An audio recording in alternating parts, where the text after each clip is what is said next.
Events అవన్నీ చేస్తున్నారు. నిజంగా ఫ్రాంక్గా చెప్పండి, ఒక సింగర్గా ఎక్కువ ఇన్కమ్ ఉందా, ప్రోగ్రామ్స్లో ఎక్కువ ఇన్కమ్ ఉందా? ఒక సింగర్గా ఓకే, ఇవన్నీ పక్కన పెట్టి ఒక సింగర్గా, ఇంతకుముందు ప్రశ్న అదే, సింగర్గా కెరీర్ తీసుకునే పరిస్థితి ఉందా, లేదు అంటే సింగర్గా ఎక్కువ ఇన్కమ్ ఉందా, ఈ ప్రోగ్రామ్స్లలో ఎక్కువ ఇన్కమ్ ఉందా?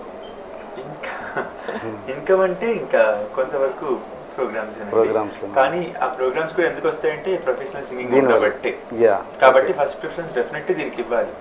ఇంకా దీన్ని ప్రొఫెషన్ గా తీసుకుంటున్నాం కాబట్టి ఒకటి ఏంటంటే వాట్ వీ ఫీల్ జనరల్లీ, మాకు అది అమలాపురం అయినా అమెరికా అయినా మాకు అది ఒక స్టేజ్ అనేది ఒక చాలా చాలా ఎంజాయ్ చేస్తాం.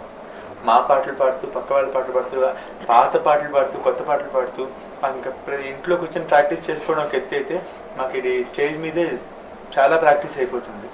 రికార్డింగ్ పాడినా, ఇంకోటి ఏంటంటే చాలా మంది మ్యూజిక్ డైరెక్టర్స్ కొంతమంది ఏం ఫీల్ అవుతుంది, ముఖ్యంగా తమన్ గారు లాంటి వాళ్ళు అయితే సింగర్ అన్నవాడు స్టేజ్ షోస్ ఎక్కువ చేయాలని ఫీల్ అవుతారు. ఎందుకంటే స్టేజ్ షోలో పాడడం ఈ పాతిక పాటలు హిట్ సాంగ్సే పాడతారు ఎవరైనా.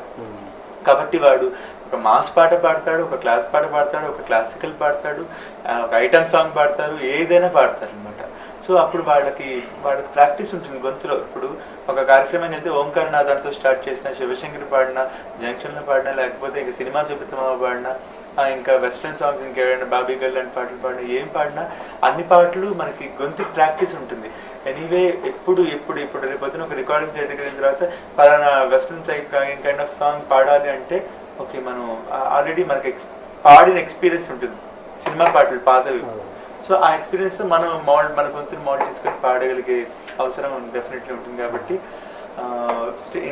In a way stage shows అనేవి సింగర్కి యూజ్ అవుతున్నాయి, డెఫినెట్లీ ప్రొఫెషన్ పరంగా కూడా యూజ్ అవుతున్నాయి. And at the same time income పరంగా కూడా అందరికీ మంచి ఉపాధి వస్తుంది.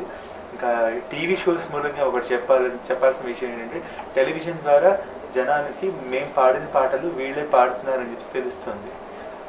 దాంతో మాకు ఎక్కువ షోస్ పబ్లిక్లో ఇదివరకు ఏంటంటే ఇప్పుడు శ్రీకృష్ణ నేస్తమ పాడారా, లేకపోతే ఇంకోటి శృతి ఈ పాట పాడారు, లేకపోతే సింహాగారు ఈ పాట పాడారని చెప్పి టెలివిజన్లో చూసిన తర్వాత జనానికి తెలుస్తుంది అనమాట. కాబట్టి ఇది we are happy with the events. But దీనివల్ల వస్తున్న కంప్లైంట్ ఏంటంటే, నాకు మ్యూజిక్ డైరెక్టర్ చెప్పాడు కాబట్టి అడుగుతున్నాను, అంటే వీళ్ళు దానికి ఎక్కువ ప్రిఫరెన్స్ ఇచ్చుకుంటూ మాకు సరిగ్గా కరెక్ట్ ప్లానింగ్ ప్రకారం టైంకి రికార్డింగ్స్ రాకుండా కొంచెం ఇబ్బంది పెడుతున్నారు అన్నది స్వయంగా ఒక మ్యూజిక్ డైరెక్టర్ నాతో చెప్పాడు. అది ఎంతవరకు వాస్తవం? ఇప్పుడు మాకు ముందు టైమింగ్ చేస్తే తప్పకుండా మేము దానికి ఇప్పుడు ఫలానా టైంలో సాయంత్రం రికార్డింగ్, లేకపోతే రేపు మార్నింగ్ సార్ కొంతమంది రిక్వెస్ట్ చేసుకుంటాం, సరే మార్నింగ్ కల్లా వచ్చేస్తాం సార్, వచ్చి పాడేస్తామంటే వెయిట్ చేసేవాళ్ళు ఉన్నారు. లేదంటే ఇంకా అర్జెంటుగా పాడాల్సి వచ్చినప్పుడు పాడి పంపించేసే సిచ్యువేషన్స్ వచ్చినప్పుడు ఇంకా తప్పనిసరి పరిస్థితుల్లో అక్కడ కమిట్మెంట్ కూడా ఇంపార్టెంట్ కాబట్టి అంటే ఇంపార్టెంట్. ఎందుకంటే మ్యూజిక్ డైరెక్టర్ ఫలానా ప్రతిరోజు మాకు 20 రోజులు, నెలలో 30 రోజుల్లో ఒక 20 రోజులు మాకు రికార్డింగ్ థియేటర్స్లో వర్క్ డెఫినెట్లీ రోజు ఉంటుందంటే definitely will stick back to మాకు రికార్డింగ్ థియేటర్స్లో ఉంటాం.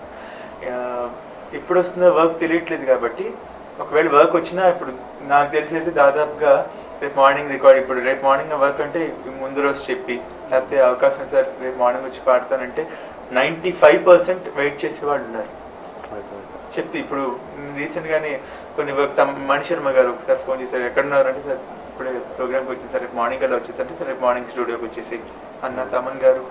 అటువంటి అంటే మనం వాళ్ళని కన్విన్స్ చేసే విధానం బట్టి ఉంటుంది, మాట్లాడే విధానం బట్టి.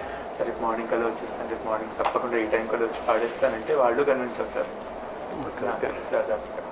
మొదటి పెగ్గేస్తే బుర్ర గిర్రు మంటది అయ్యో రామ, రెండో పెగ్గేస్తే కిక్కు ఎక్కుతుంటది అయ్యో రామ.